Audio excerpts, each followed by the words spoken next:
Hello everyone, आज हम बात करेंगे क्रॉपिंग सिस्टम की। क्रॉपिंग सिस्टम फार्मिंग सिस्टम का बहुत ही इम्पॉर्टेंट टॉपिक है। तो ये आगे चल के भी ये बहुत काम आता है। इसकी कुछ थोड़ी छोटी छोटी डेफिनेशंस है। क्रॉपिंग सिस्टम होता क्या है मैं आपको बताऊंगी। सबसे पहले आते हैं इसकी डेफिनेशन पे। The order in which crops are cultivated on a piece of land over a fix period of time. Cropping system क्या होता है? ये एक ऑर्डर होता है क्रॉप को कल्टीवेशन का, कि अगर हम किसी भी पीस ऑफ लैंड पे जो क्रॉप्स होती हैं उनको कल्टीवेट करते हैं एक ऑर्डर में, एक स्पेसिफिक ऑर्डर में, दैट इज़ क्रॉपिंग सिस्टम। और अगर हम सिंपल वर्ड्स में देखें, cropping system is the way in which different crops are grown. ठीक है, तो ये होता है कि क्रॉपिंग सिस्टम एक वे होता है जिसमें हम डिफरेंट तरह की क्रॉप्स को ग्रोन करते हैं किसी भी पीस ऑफ लैंड में। In a cropping system, sometimes crops are grown together and sometimes separately at a piece of land in short intervals. Sometimes क्या होता है, क्रॉप्स होती हैं वो साथ में ग्रोन होती है, और कभी कभी ये भी होगा कि एक पीस ऑफ लैंड होगा उसमें सिर्फ सेपरेटली एक ही क्रॉप ग्रो होगी। ओके, नेक्स्ट है हमारा cropping system is equal to cropping pattern plus management. अगर हम एज अ फॉर्मूले की फॉर्म में देखें, so we can also write like cropping system is equal to cropping pattern plus management. हमें पता है cropping pattern and cropping system different होता है। क्रॉपिंग सिस्टम के अंदर ही क्रॉपिंग पैटर्न आता है। क्रॉपिंग पैटर्न होता है किस पैटर्न में हमने क्रॉप को रखा है। जैसे 5 रोज़ हमारी वीट्स की हो गई, वन रो हो गई हमारी किसी पल्स लगा दी हमने, तो वो एक पैटर्न हो जाएगा कि किस तरीके से हमने क्रॉप को अरेंज किया है। ओके, नेक्स्ट है हमारा क्लासिफिकेशन ऑफ क्रॉपिंग सिस्टम। तो जो क्लासिफिकेशन है क्रॉपिंग सिस्टम का, वो मेनली इसमें एक सबसे पहले है क्रॉपिंग सिस्टम में मोनोक्रॉपिंग, जिसको हम क्या बोलते हैं, मोनोकल्चर या फिर सिंगल क्रॉपिंग भी कहते हैं। मोनोकल्चर को अगर कभी आता है मोनोक्रॉपिंग या फिर मोनोकल्चर या सिंगल क्रॉपिंग आ रही, तो इसमें कंफ्यूज नहीं होना है क्योंकि ये सब सेम ही होते हैं। Growing only one crop on a particular piece of land year after year. अगर हम एक ही तरह की क्रॉप को एक ही लैंड में ईयर आफ्टर ईयर, सालों साल हम एक ही क्रॉप उगा रहे, तो वो होती है हमारी क्रॉपिंग मोनोक्रॉपिंग। ठीक है, नेक्स्ट हमारा क्रॉपिंग इंटेंसिटी इज ऑलवेज 100%। कभी कभी क्वेश्चन आता है कि मोनोक्रॉपिंग में क्रॉपिंग इंटेंसिटी क्या होती है, तो फिर जो क्रॉपिंग इंटेंसिटी होती है वो हमेशा 100% होती है। Example, rice after rice. अगर हम राइस आफ्टर राइस उगा रहे हैं किसी सेम फील्ड में सालों साल, तो that is example. Reason of monocropping. अब यहाँ पे मैंने कुछ रीज़न लिखे हैं कि लोग क्यों करते हैं मोनोक्रॉपिंग, उसके भी कुछ रीजंस होते हैं।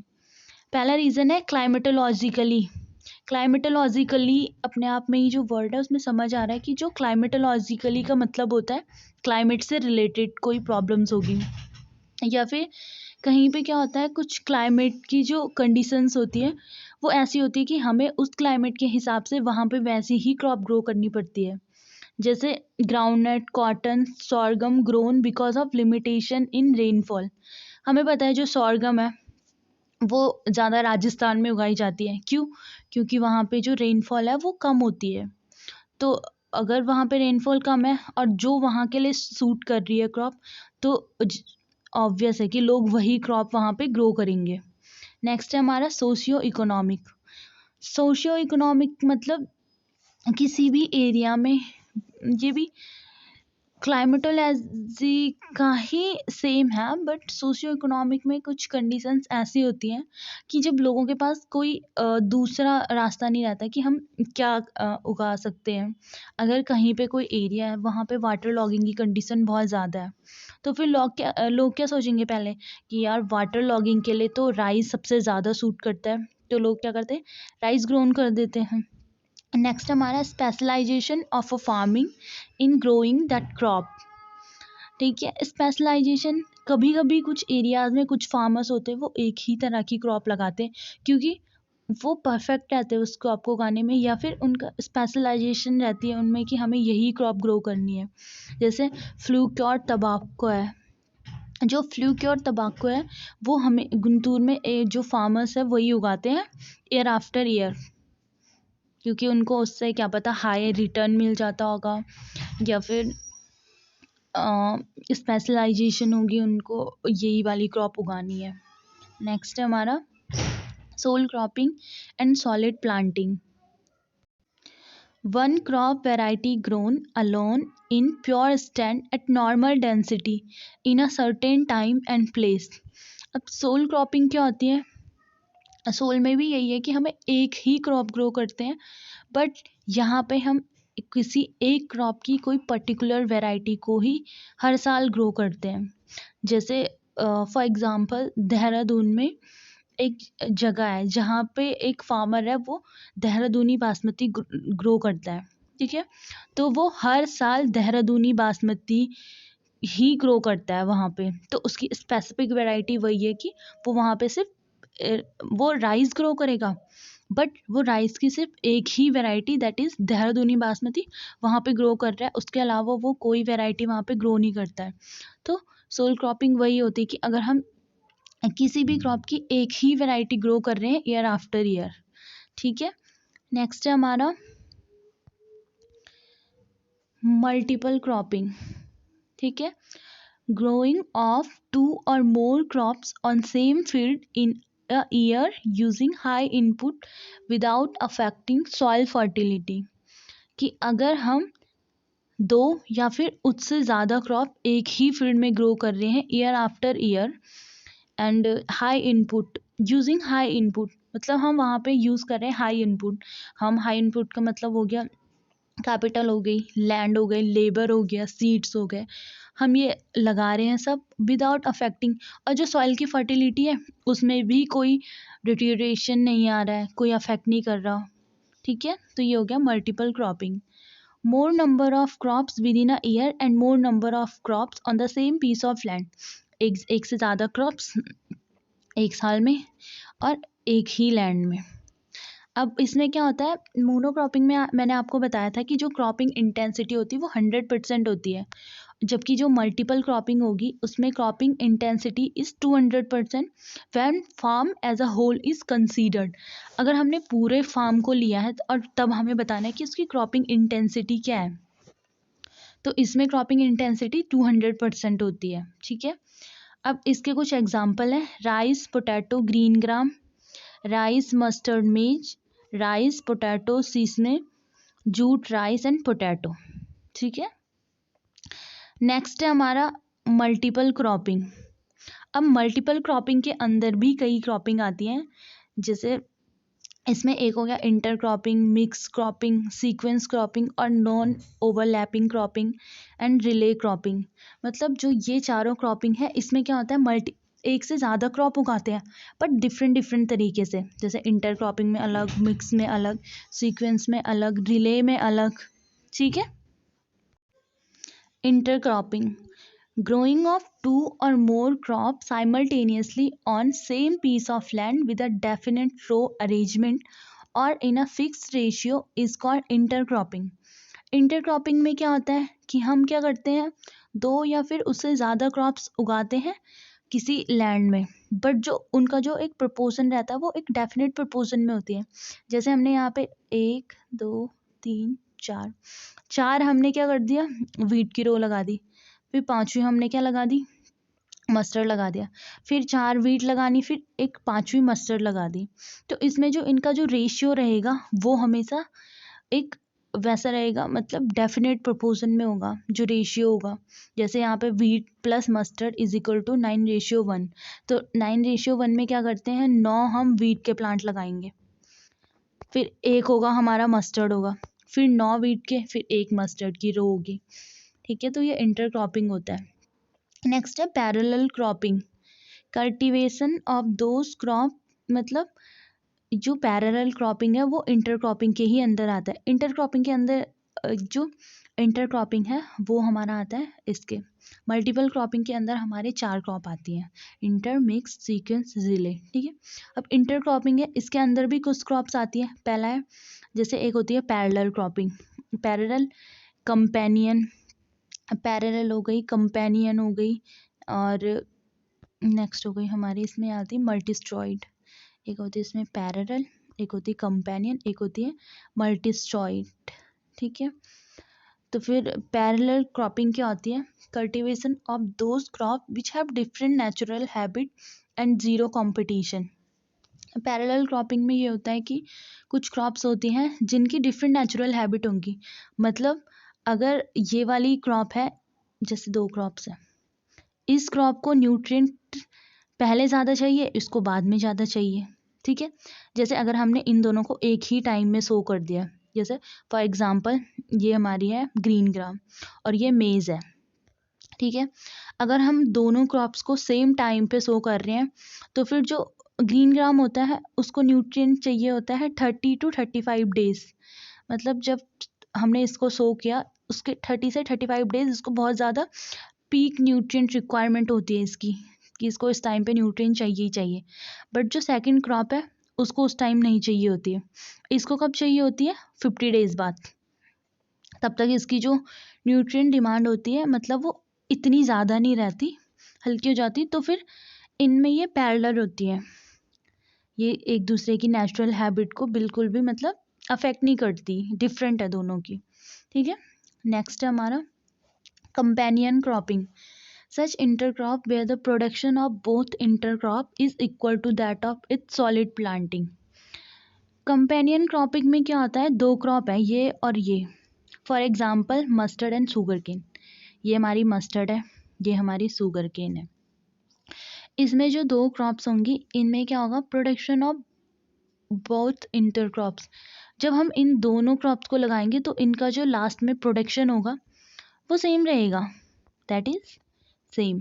मतलब अगर हम ये क्रॉप लगा रहे हैं तो ये वाली क्रॉप को अफेक्ट नहीं करेगा, इसका प्रोडक्शन दोनों का सेम रहेगा, इन प्रोडक्शन में कोई असर नहीं पड़ेगा। जैसे कभी कभी ऐसा होता है कि अगर हम 2 क्रॉप्स को लगा देते हैं तो वो आपस में उसमें वाटर एंड न्यूट्रिएंट के लिए कंपटीशन होता है, जिसकी वजह से एक क्रॉप होती है वो कम ग्रो करती है, दूसरी वाली ज़्यादा प्रोडक्शन हो जाता है। बट कंपेनियन क्रॉप में किसी के भी प्रोडक्शन पे कोई भी अफेक्ट नहीं पड़ता है। इसका एग्जांपल है मस्टर्ड, पोटैटो, अनियन, तीनों में से कोई भी क्रॉप लगा दो प्लस उसके साथ शुगर केन लगा दो। The growing of above 3 intercrop individually with sugarcane, the production of none is hardly affected. तो अगर हम इनको इसके साथ लगा रहे तो किसी का भी प्रोडक्शन अफेक्ट नहीं करेगा वो। नेक्स्ट है multi storeyed and multi tiered and multi level cropping. अगर तीनों में से कोई भी आता है कि मल्टी स्टॉय आ गया या फिर मल्टी टायर्ड आ गया, मल्टी लेवल आ गया, ये तीनों एक ही क्रॉप होती हैं। इसमें क्या होता है? कल्टीवेशन ऑफ 2 और more than 2 crop of different height simultaneously. मतलब एक ही टाइम पे हम क्या करते हैं? 2-3 क्रॉप लगा दी, जैसे एक क्रॉप इस हाइट में, एक इस हाइट में, एक इस हाइट में। तो हम एक ही क्रॉप को डिफरेंट डिफरेंट हाइट में लगा रहे हैं एक ही पीस ऑफ लैंड में। For example sugarcane, mustard and onion. अब देखो अनियन तो बल्ब क्रॉप है तो हमने यहाँ पे अनियन लगा दिया, फिर यहाँ हमने मस्टर्ड लगा दिया, यहाँ हमने शुगर केन लगा दिया। तो डिफरेंट डिफरेंट हाइट में लगाना है किसी भी लैंड में, दैट इज मल्टी स्टॉइड या फिर मल्टी टायर या फिर मल्टी लेवल क्रॉपिंग। नेक्स्ट है हमारा mixed cropping, cultivation of 2 or more than 2 crops simultaneously on the same land without definite row pattern for fixed ratio।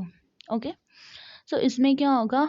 हमने क्या करना है? 2 या फिर उससे ज़्यादा क्रॉप लगाते हैं किसी भी फील्ड में। अब इसमें हम ये नहीं देखें कि हमें यहाँ पे वीटी लगाना है, यहाँ पे यही लगाना है। यहाँ पे जनरली हम क्या करते हैं? Sowing of seeds is generally by broadcasting method and commonly practised in dryland area of India. कुछ कुछ एरिया होते हैं वो ड्राईलैंड होते हैं, वहाँ पे बारिश नहीं होती, तो इंडिया में क्या करते हैं लोग? ब्रॉडकास्टिंग कर देते हैं, एक सीड यहाँ चला गया, एक सीड यहाँ चला गया, यहाँ यहाँ, मतलब कोई भी सीड कहीं भी हम ब्रॉडकास्ट कर देंगे। और ऐसा जनरली लोग क्यों करते हैं? its main objective to lessen the risk of total crop failure and to satisfy the farmer in food and fodder. Farmers को लगता है कि अगर हम मतलब ऐसे इंटरक्रॉपिंग करेंगे तो ज़रूरी नहीं है कि वो हो, इसलिए वो ब्रॉडकास्टिंग कर देते हैं ताकि जो पूरा एरिया है वो कवर हो सके और हम पूरे फील्ड में ब्रॉडकास्टिंग कर देंगे। पूरे फील्ड में ब्रॉडकास्टिंग करने से क्या होगा कि हर जगह पे उनको लगेगा कि यार कहीं पे तो उगेगा, ठीक है। तो उसका मेन ऑब्जेक्टिव यही था कि ये सब करने के लिए कि ताकि कहीं पे तो उगे। नेक्स्ट है हमारा scientific study of mixed farming was first done by La Fleets. अब इसकी जो फर्स्ट किसने करी थी, ये ला फ्लीट्स ने करी थी, ठीक है। इसको याद रखना कब करी थी, 1928 में। नेक्स्ट है sequence cropping, growing of two or more crop in quick succession on the same piece of land in a farming year। हम अब इसमें क्या करते हैं, दो या फिर उससे ज़्यादा क्रॉप हम ग्रो करते हैं क्विक सक्सीजन में। क्विक सक्सीजन का मतलब है क्विक का मतलब है जल्दी से, क्विक सक्सीजन जैसे हमने एक क्रॉप लगाई उसके बाद हमने सीधा दूसरी क्रॉप लगा दी, फिर सीधा तीसरी क्रॉप लगा दी, क्विक मतलब यहाँ पे जो काम होगा वो जल्दी जल्दी होता है। The sowing of succeeding crop and harvesting of preceding crop may be done simultaneously or in a quick succession। देखो succeeding crop का मतलब ये है जो क्रॉप हम होने वाली, जैसे ये succeeding crop है पहली, ठीक है, नहीं सॉरी, जो सेकंड क्रॉप है हमारी दैट इज succeeding crop। तो सक्सीडिंग क्रॉप क्या होती है, सोइंग मतलब जो ये वाली क्रॉप है इसको हम पहले ही सो कर देते हैं, हार्वेस्टिंग ऑफ प्रीसीडिंग, जिस टाइम पे इसकी जो ये प्रीसीडिंग मतलब जो पहले वाली क्रॉप है, जो फर्स्ट क्रॉप है उसकी हार्वेस्टिंग होगी, वैसे ही वो जो सक्सीडिंग क्रॉप है उसको ग्रो कर देते हैं, ठीक है। Simultaneously, just after the harvesting of maize, potato is sown and just after digging of potato, chili is sown। जैसे हमने यहाँ पे मेज लगा रखी है, ठीक है, मेज को हम क्या करेंगे जल्दी से हटाएंगे और हम यहाँ पर फिर पोटैटो लगा देते हैं। जस्ट मतलब साइमल्टेनियसली जल्दी से लगाना है। पोटैटो के बाद हमने पोटैटो को डिग किया, उसके बाद हमने यहाँ पे चिली को सो कर दिया, ठीक है। ऐसा लोग क्यों करते हैं, टाइम बचाने के लिए। नेक्स्ट है sequential cropping is also known as non overlapping because there is no overlap between the two और मोर क्रॉप्स। और इसको हम नॉन ओवरलैपिंग भी कहते हैं क्योंकि ओवरलैप नहीं हो रहा है। इसमें क्या हो रहा है, ये कहीं पे कोई ओवरलैप नहीं है, ये बस आपस में ऐसे चिपके हुए हैं, पहली क्रॉप दूसरी क्रॉप तीसरी क्रॉप, ठीक है। नेक्स्ट है हमारी, देखो ये एग्जाम्पल है, यहाँ पे हार्वेस्टिंग हो रही है तो यहाँ पे इसकी सोइंग ही हो रही है, ठीक है। नेक्स्ट है रिले क्रॉपिंग, और जो रिले क्रॉपिंग होती है इसको हम ओवरलैपिंग क्रॉप भी कहते हैं। ये जस्ट अपोजिट है इसकी, इसको नॉन ओवरलैपिंग कहते हैं और इसको कहते हैं ओवरलैपिंग, रिले क्रॉपिंग को। ग्रोइंग ऑफ टू और more crop simultaneously during the part of the life cycle of each. Part of the life cycle of each क्यों कहा है यहाँ पे, वो इसलिए कहा है क्योंकि जो दो क्रॉप्स होंगी, जैसे ये पहली क्रॉप है ये दूसरी क्रॉप है, तो ये जो दोनों क्रॉप्स होती हैं ये आपस में एक दूसरे की लाइफ साइकिल में इंटरफेयर करती हैं। कैसे करती हैं वो, देखो, succeeding crop planted before harvesting of preceding crop, मतलब जैसे ये सक्सीडिंग क्रॉप है, ये सेकेंड क्रॉप है, इसको हम पहले ही हार्वेस्ट कर देते हैं, जब तक हम पहली क्रॉप है उसको वो भी नहीं कर, मतलब उसको हम भी हार्वेस्ट नहीं करते, इसको हम पहले ही ग्रो कर देते हैं, ठीक है। Generally second crop is planted after the first crop has reached it's reproductive stage of growth but before it is ready for harvest. तो इसमें क्या होगा, जो सेकेंड क्रॉप होगी उसको हम प्लांट कर देते हैं जब तक जो फर्स्ट क्रॉप है वो अपनी रिप्रोडक्टिव स्टेज में पहुंची है। For example potato is planted before the harvesting of maize and radish is sown before the harvesting of potato. ये एग्जाम्पल आप याद रखना कि हम पोटैटो को प्लांट कर देते हैं जब तक मेज़ की हार्वेस्टिंग नहीं होती, और रेडिस को ही सोन कर देते हैं जब तक पोटैटो की हार्वेस्टिंग हो रही होती है। इसमें मेनली आता है कि जो पैरा और यूटेरा क्रॉप किसके एग्जाम्पल है। तो हम इसमें देख सकते हैं कि रिले क्रॉपिंग में जो पैरा और यूटेरा होती है, जो पैरा होता है वो बिहार और वेस्ट बंगाल में ज़्यादा होता है, और जो यूटेरा होता है वो मध्य प्रदेश में होता है। तो ये एग्जाम्पल है रिले क्रॉपिंग के। इनमें क्या होता है, पैरा और यूटेरा में कि लेंटिल की सोइंग हो जाती है before the harvesting of rice. मतलब जब तक राइस अपनी रिप्रोडक्टिव स्टेज में पहुंचता है तब तक वो लेंटिल की सोइंग कर देते हैं। ठीक है। Relay cropping is also called overlapping. इसको ओवरलैपिंग क्रॉपिंग कहते हैं। क्यों कहते हैं ओवरलैपिंग? क्योंकि देखो ये इसमें ओवरलैप कर रहे हैं एक दूसरे को ओवरलैप कर रहे हैं, इसलिए इसको हम ओवरलैपिंग कहते हैं। ठीक है, क्रॉपिंग सिस्टम यहीं पे ख़त्म होता है। आई होप आपको समझ आया होगा। अगर आपको कोई भी प्रॉब्लम होती है तो आप वो कमेंट सेक्शन में मुझे बता सकते हैं, या फिर कोई भी टॉपिक है और आप चाहते हैं कि मैं उसमें वीडियो बनाऊं, तो आप उसको भी कमेंट सेक्शन में लिख के दे सकते हैं। Thank you.